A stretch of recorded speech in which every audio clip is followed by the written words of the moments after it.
ጤና ይስጥልኝ ክቡራትና ክቡራን የዩቲዩብ ቻናል ቤተሰቦች፣ ሰበር መረጃዎች መውጣታቸውን ቀጥለዋል። አስቸኳይ ፈጣን ሰበር መረጃዎች ዩቲዩብ ላይ ሲጫኑ ቀድሞ ለእናንተ መልእክት እንዲደርሳችሁ እና ዜናዎችን በፍጥነት እንድትከታተሉ የዩቲዩብ ቻናሌን ሰብስክራይብ በማድረግ የደወል ምልክቷን መጫን አትዘንጉም። ወደ ሰበር መረጃዎች። ከሰሜን ኢትዮጵያ ጦርነት በፊት ከብሔራዊ ምርጫ ቦርድ እውቅና ውጭ በተካሄደው ምርጫ የተቋቋመው የነበረውና በቅርቡ ዳግም ወደ ስራ የተመለሰው የትግራይ ክልል ምክር ቤት በቅርቡ ያጸደቀው የግዳጅ ወታደራዊ ምልመላ አዋጅ በአስቸኳይ ተግባራዊ እንዲሆን ትዕዛዝ ማስተላለፉ ተገለጠ። ይህ እርምጃ ክልሉ ከጦርነት ማግስት ወደ መልሶ ግንባታና ሰላም እያመራ ባለበት ወቅት ዳግም ወደ ወታደራዊ ማሰባሰብ እያመራ መሆኑን የሚያሳይና አሳሳቢ የሕግ ጥሰት የታየበት ሆኗል። የምክር ቤቱ አፈ ጉባኤ መሆናቸው የተነገረላቸው ወይዘሮ ምህረት ሀጎስ ሰኔ 17 ቀን ለክልሉ ፍትህ ቢሮ በጻፉት ደብዳቤ አዋጁ በመደበኝነት በክልሉ ነጋሪት ጋዜጣ ታትሞ እስኪወጣ ድረስ የክልሉ ፍትህ አካላት በጊዜያዊነት እየሰሩበት እንዲቆዩ ማዘዛቸውን ዋዜማ ያየችው ሰነድ ያረጋግጣል። ለክልሉ ጠቅላይ ፍርድ ቤትና ለክልሉ ፖሊስ ኮሚሽን ግልባጭ የተደረገው ይህ ትዕዛዝ አንድ ሕግ በነጋሪት ጋዜጣ ታትሞ ለሕዝብ ይፋ ሳይደረግ ተግባራዊ እንዲደረግ ማዘዙ መሰረታዊ የሕግ አሰራርና የዜጎች መብት የጣሰ ድርጊት መሆኑን ያሳያል። ይሁን እንጂ የግዳጅ ምልመላ አዋጁ በበላይነት ለማስፈጸም ዶክተር ደብረጽዮን ገብረ ሚካኤል የሚመሩት አዲስ ማዕከላዊ የጸጥታ እዝ መቋቋሙ የጉዳዩን አሳሳቢነት ይበልጥ አጉልቶታል። አዲስ የተቋቋመው ይህ ወታደራዊ መዋቅር ክልሉ ያለበት የሽግግር ፖለቲካዊና የጸጥታ ነክ ስጋቶች ሊያባብስ እንደሚችል ተገምቷል። የምክር ቤቱ የግዳጅ ምልመላ እርምጃ በዓለም አቀፍ ደረጃ ከባድ ተቃውሞ ገጥሞታል። ታዋቂው የሰብአዊ መብት ተሟጋች ተቋም ሁማን ራይትስ ዎች የትግራይ ባለስልጣናት ይህንን አዋጅ በአስቸኳይ እንዲያነሱ ሰሞኑን አጥብቆ መጠየቁ ይታወሳል። የጦርነቱን አሰቃቂ ጠባሳና ያላሻራው የክልሉ ወጣት ወደ ትምህርት እና መደበኛ ሕይወቱ መመለስ ሲገባው ያለ ሕጋዊ የህትመት ሂደት በግዳጅ ወደ ውትድርና መደረጉም የክልሉ አመራሮች የፖለቲካ ፍላጎትና የሰብአዊ መብት ጥበቃ አያያዝ ጥያቄ ውስጥ የሚከት ነው። ከጅቡቲ የጫነውን ነዳጅ አፋር ላይ ይቃሽብ የነበረ አሽከርካሪ እጅ ከፍንጅ ተያዘ። ከጅቡቲ የተጫነ ነዳጅ በህገወጥ መንገድ በመቃሸብ ላይ የነበረ የነዳጅ ጫኝ ተሽከርካሪ በአፋር ክልል የጸጥታ ኃይሎችና በንግድ ቢሮ በተደረገ ክትትል እጅ ከፍንጅ መያዙን የነዳጅና ኢነርጂ ባለስልጣን አስታውቋል። ወደ ተለያዩ የሀገሪቱ ክፍሎች ነዳጅን ለማሰራጨት የተጣለበትን ኃላፊነት ወደ ጎን በመተውና የግል ጥቅሙን ለማስቀደም ጅቡቲ የጫነውን ነዳጅ በህገወጥ መንገድ ያልተገባ ጥቅም ለማግኘት ሲል የቀሸበው ግለሰብ መያዙን ባለስልጣኑ በማህበራዊ ትስስር ገጹ ላይ ይፋ አድርጓል። ኃላፊነት በጎደላቸው ግለሰቦች የሚፈጸሙ መሰል ተግባራት በነዳጅ ስርጭት ላይ ከሚደርሱት መስተዋወቅ በተጨማሪ የቀሸቡትን ነዳጅ በህገወጦች በኩል በውድ ዋጋ በመሸጥ የህብረተሰቡ ላይ ጫናን ይፈጥራሉ። በመሆኑም ግለሰቦች ለነዳጅ ብክነት ለአደጋ ተጋላጭነት የሚደረግ ተግባርን በቸልተኝነት እየፈጸሙ መሆኑ ተነግሯል። ይህን ጥፋት በሚፈጽሙ አካላት ላይ የሚደረገው ክትትልና እርምጃ በጸጥታ አካላት፣ በክልል ንግድ ቢሮዎች፣ በባለስልጣን መስሪያ ቤቱ በኩል ተጠናክሮ እንደሚቀጥል ተቋሙ አሳስቧል። አውሮፓ በሙቀት የተቃጠለች ነው። በአውሮፓ ምድር ላይ ከባድና ለቀጥ የተናረ ሙቀት ማዕከል በመከሰቱ ተከትሎ የሰዎች ሕይወት እያለፈ ትምህርት ቤቶች እየተዘጉና መደበኛ የዕለት ተዕለት እንቅስቃሴዎች ሙሉ በሙሉ እየተስተጓጎሉ ይገኛሉ። ፈረንሳይ፣ ጣሊያን፣ ስፔን፣ ጀርመን ጨምሮ በበርካታ ሀገራት ሙቀቱ የከፋ ጉዳት እያደረሰ ሲሆን በጀርመን የሙቀቱ መጠን 38 ዲግሪ ሴልሺየስ ደርሷል።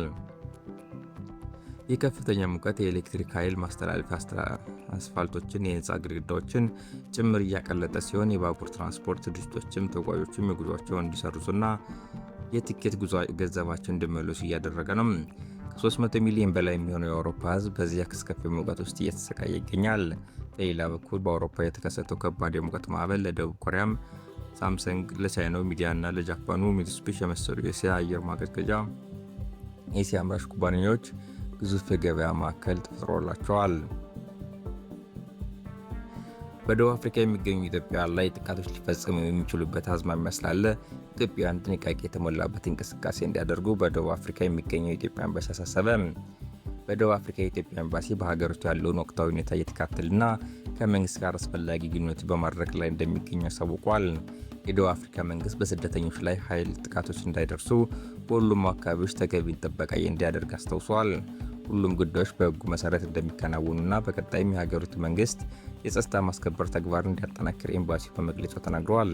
በዚህም በስደተኞች ላይ ሕገወጥ ድርጊትና ጥቃቶች ሊፈጸሙ የሚችሉበት ሁኔታዎች መታየታቸውን ኤምባሲው አስረድተዋል። ስለዚህም በመላው ደቡብ አፍሪካ የሚገኙ ኢትዮጵያውያን በስደተኞች ላይ ሊደርሱ የሚችሉ የመብት መጣስ መሰረት በማድረግ የዕለት ተዕለት እንቅስቃሴዎች እንዲያድሱ አሳስበዋል። ከሚኖሩበት አካባቢ የመንግስት አካላትና የኮሚኒቲ አደረጃጀቶች ጋር የቅርብ ግንኙነት እንዲያደርጉ፣ መረጃዎችን እንዲለዋወጡ እንዲሁም አስፈላጊውን ጥንቃቄ እንዲያደርጉ ጥሪ ቀርበዋል። ሊቢያ፣ ኢትዮጵያ፣ ኤርትራና ሶማሊያን የሱዳን ዜጎች ወደ ግዛቷ እንዳይገቡ ከለከለች። ከፊሉን የሊቢያ ግዛት የሚቆጣጠሩት በኻሊፋ ሀፍታር የሚመሩት አስተዳዳሪዎች የአራቱ የአፍሪካ ቀንድ ሀገራት ዜጎች እንዳይገቡ ላይ የከለከሉት በሊቢያ የባህር ዳርቻ በኩል በህገወጥ መንገድ ወደ አውሮፓ ለመሻገር የሚጓዙ ስደተኞችን ለማስቆም መሆኑ ተነግረዋል።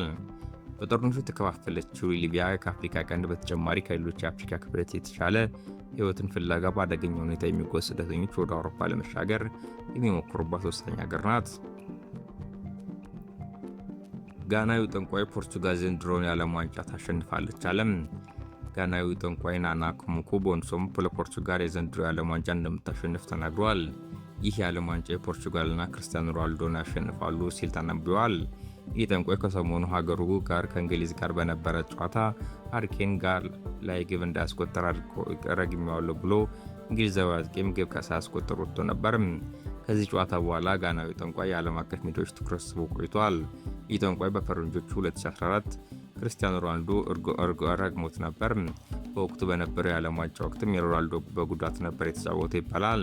ጠንቋይም በእኔ እርግማን ነው የተጫወቱት የተጎዳው ብሎ ነበር። አሁን ደግሞ የዘንድሮ የዓለም ዋንጫ ፖርቹጋል ታሸንፋለች ብሏል። ይህ ጠንቋይ በአክን በቋንቋ ስሙ ትርጓሜ የሮብ ሰይጣን እንደማለት ነው። የአሜሪካ ውጭ ጉዳይ ሚኒስትር ማርኮ ሩቢዮ ኢራን በሆርሙዝ ወሽመጥ በኩል የሚያልፉ መርከቦችን ለማስከፈል ያላት ፍላጎት ወደ ሌሎች ባህር ላይ መተላለፊያዎች በመስፋፋት ከባድ ቀውስ ይፈጥራል ሲሉ አስጠነቀቁም።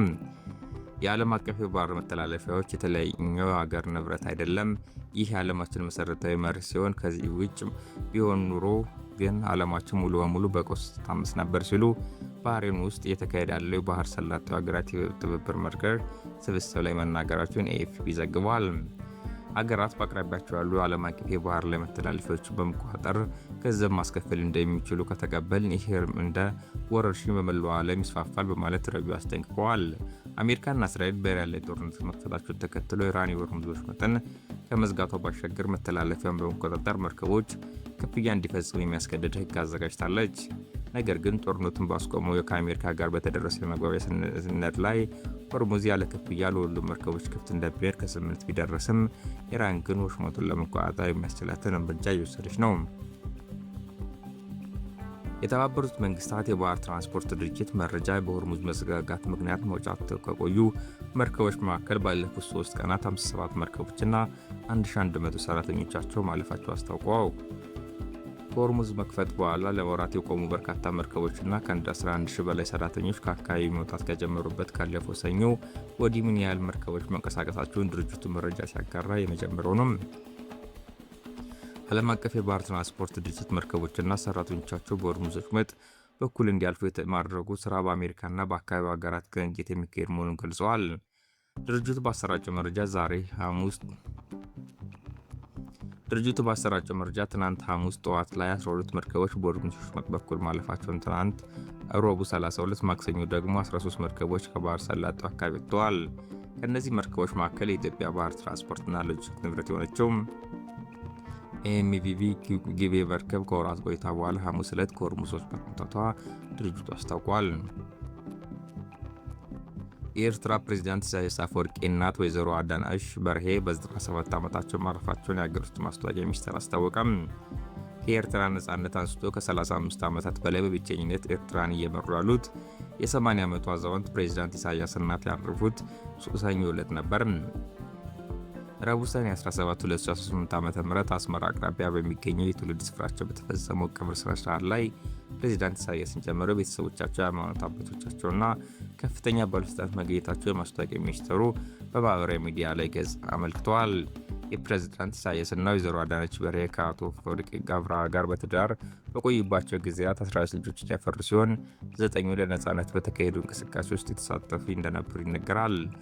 ወይዘሮ አዳነች በኤርትራ ውስጥ ጦርነቱ በሚካሄድበት ወቅት ወደ አሜሪካ ሄደው የኖሩ ሲሆን ኤርትራ ነጻ አገር ስትሆን ተመልሰው እስከ ሕልፈታቸው ድረስ በኤርትራ ኖረዋል።